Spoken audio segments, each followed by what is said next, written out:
Shortly after the Vice-Chancellor's resignation, thousands of people gathered at the Chancellery to express their indignation with the far-right Freedom Party and demand fresh elections. And the protesters got what they wanted. Chancellor Sebastian Kurz announced the end of his coalition, saying the populist Freedom Party had finally gone too far. After yesterday's video, I must honestly say that enough is enough. The Chancellor asked President Alexander van der Bellen to call snap elections. The President, who can dissolve Parliament, backed the move, and he had strong words for the alleged corrupt deputy. The leaders of the Republic have broken the trust placed in them.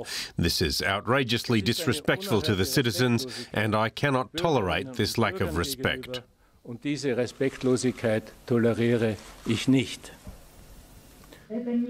This is the video behind the scandal. Austria's Vice-Chancellor Heinz-Christian Strache caught on tape apparently soliciting campaign funding in return for lucrative government contracts.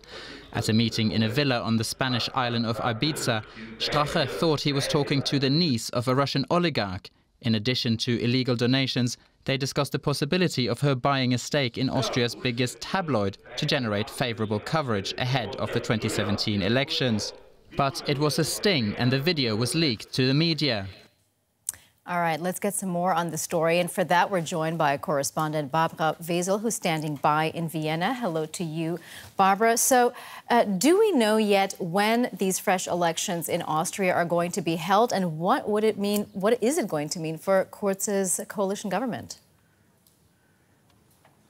We don't know yet when they will be held, these elections, Mariana, but the likely date is late September, maybe even early October, because it takes more than 6 weeks to prepare an election in Austria, more than a week to dissolve the parliament that is now sitting, and nobody does something like this during the summer vacation. So, plus you need a bit of time for campaigning, don't you? So, yes, it's likely that in early fall there are going to be elections in Austria. The morning after the big demonstrations here is still quiet.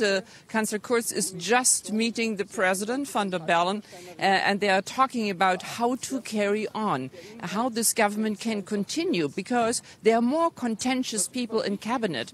The Home Affairs Minister, for instance, Norbert Kickel, who is really highly sort of accused of being extremely right-wing, very similar to what Karl-Heinz Strache has been in his party. It's a very similar position.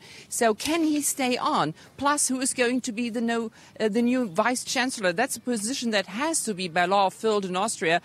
Kurz wants somebody who is a sort of a third-party politician, but the Freedom Party is still fighting for their survival in this government. Well, Barbara, of course, the very next election is the EU parliamentary election just a week from now, less than a week. How much of a setback is this scandal going to be for Europe's far-right parties more broadly? This is going to be a big setback for the Freedom Party, because it is probably going to be sort of reduced to its core clientele. However, in other countries, it's doubtful that this will make big waves, because populism is local, regional, and at best national. So Italian populists, where we saw the big rally yesterday with Matteo Salvini in Milan, they are not going to really look at Austria. Plus already, of course, conspiracy theories about the sting operation on Ibiza and the whole victim saga are already circulating. They say, oh, we have been victimized by other political forces who want to destroy us. We know how this works. So it is probably not going to have such a big effect in other countries. All right, Barbara Wesel reporting in Vienna. Thank you.